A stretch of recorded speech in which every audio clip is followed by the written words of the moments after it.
मुअज़्ज़ज़ मुवक्कर सम्मानित मंच, सभापति साहब, सब सभापति जात और हुकूमत राजस्थान से साबिक सूबाई वज़ीर जनाब असदार अहमद साहब तो दीगर सामईन और श्रोता, ख़ुसूसियत के साथ MMD ग्रुप के मुहतमिल जनाब नूर मोहम्मद मकरानी साहब और उनकी पूरी टीम काबिल मुबारकबाद और खैर मकदम की मुस्तहिक है। मुझे आपने आज इस प्रोग्राम में शिरकत की दावत दे करके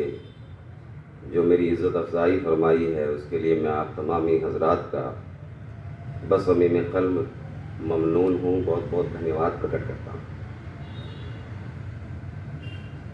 तबाह हर शख्स को करती है और भरपूर करती है। एक शायर है तो अपने अंदाज में ही गुफ्तगू शुरू करता है। तबाह हर शख्स को करती है और भरपूर करती है। अदावत आदमी को आदमी से दूर करती है और मोहब्बत रख दिया करती है हर हर घाव पर मरहम, मगर नफरत तो हर एक जख्म को नासूर करती है।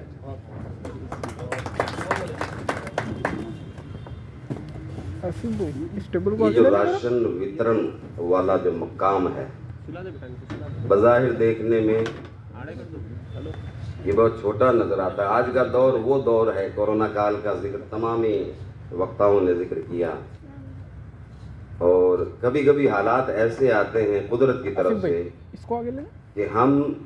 इंसान होने की जिम्मेदारी को, जो भूला हुआ सबक है वो हमें फिर से याद आ जाए, तो हालात ऐसे बनने की ज़रूरी होते हैं। अब उसकी तफसील में नहीं जाना चाहता, लेकिन जिस दौर का हम सामना कर रहे हैं उसमें ये चैलेंज सबसे बड़ा हमारे सामने है कि आज के इस दौर में इंसान को अपना ही घर चलाना बड़ा भारी पड़ रहा है, बच्चों की पढ़ाइयों से लेकर के तमाम अखराजात। ऐसे वक्त में अगर ऐसा बीड़ा उठा करके, मैं समझ रहा हूँ कि 15 साल से लगभग ये इस जहत में काम कर रहे हैं। पैगम्बर इस्लाम जनाब मोहम्मद रसूलुल्लाह सल्लल्लाहु अलैहि वसल्लम से जब ये पूछा गया कि इस्लाम सबसे अफजल किसका है,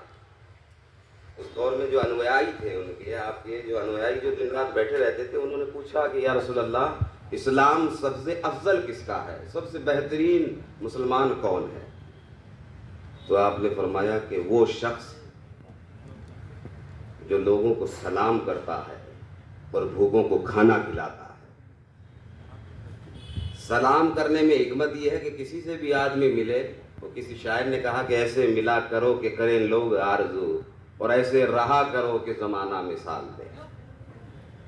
और भूखों को खाना खिलाने वाला सूफिया कराम का जो मसलक है, साधु संतों का, ये देश युगों युगों से रहा। उनकी ज़िंदगियाँ और उनकी जीवनियाँ अगर हम पढ़ करके देखते हैं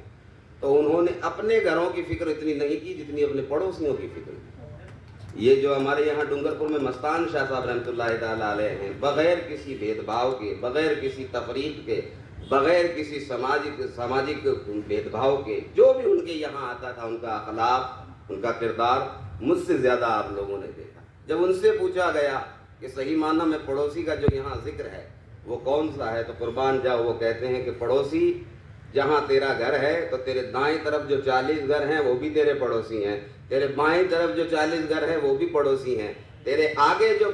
40 घर हैं वो भी पड़ोसी हैं, और तेरे पीछे जो घर हैं वो भी 40 पड़ोसी हैं। और पैगंबर के इस फरमान का मुताबिक ये कि हुजूर ने फरमाया कि जो खुद पेट भर कर के खाना खा ले और उसका पड़ोसी भूखा रह जाए तो वो मेरे तरीके पर नहीं है। ये इतनी बड़ी बात है,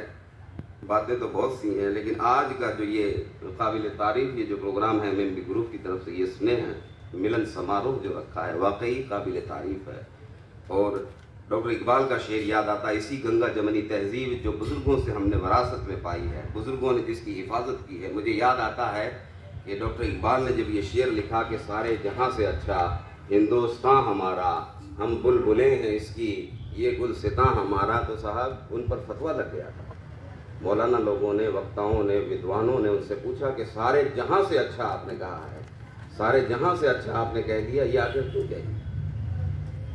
तो इकबाल ने निहायत ही संजीदगी के साथ ये कहा कि उन लोगों का ये कहना था कि सारे जहाँ में तो मक्का भी आ गया, सारे जहाँ में मदीना भी आ गया, जहाँ पैगम्बर इस्लाम एक मुसलमान के लिए सबसे पवित्र स्थान जो है वो मक्का और मदीना के, अब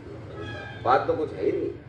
تو اقبال نے کہا کہ جس پیغمبر کی مزار کی بات کر رہے ہو، جس مدینے کی بات کر رہے ہو، جس مکہ المکرمہ کی بات کر رہے ہو، اس مکہ میں اسی پیغمبر کا بچپن گزرا، اور اس مدینے میں جہاں حضور آرام فرما رہے ہیں اسی نبی کا یہ فرمان ہے کہ حب الوطن نصف الایمان، تم محبت کرو تو وطن سے محبت کرو، اس لیے کہ وطن سے محبت کرنا یہ ایمان کی نشانی ہے۔ تو میں نے حب الوطنی میں، دیش پریم میں، صدبھاؤ میں آ کر کے یہ میرے قلم سے جو نکلے ہیں یہ جملے ہیں۔ آگے وہ لکھتے ہیں کہ مذہب نہیں سکھاتا آپس میں بیر رکھنا، ہندی ہے ہم وطن ہے یہ گلستاں ہمارا۔ ہمارے اس ملک کی سب سے عظیم ترین اور سب سے بہترین مثال اور خوبصورتی یہ ہے کہ یہاں ہر مذہب کے ماننے والے، طرح طرح کی بولیاں بولنے والے، طرح طرح کی ویش بھوشائیں اپنانے والے، ایک سروے کے مطابق تقریباً 427 زبانیں ہیں جو یہاں ہمارے ملک میں بولی جاتی ہیں، وہ اپنے آپ میں بے مثل و بے مثال ہیں، چاہے وہ اردو ہو، ہندی ہو، سنسکرت ہو، ہر ایک کا جو ہے وہ معیار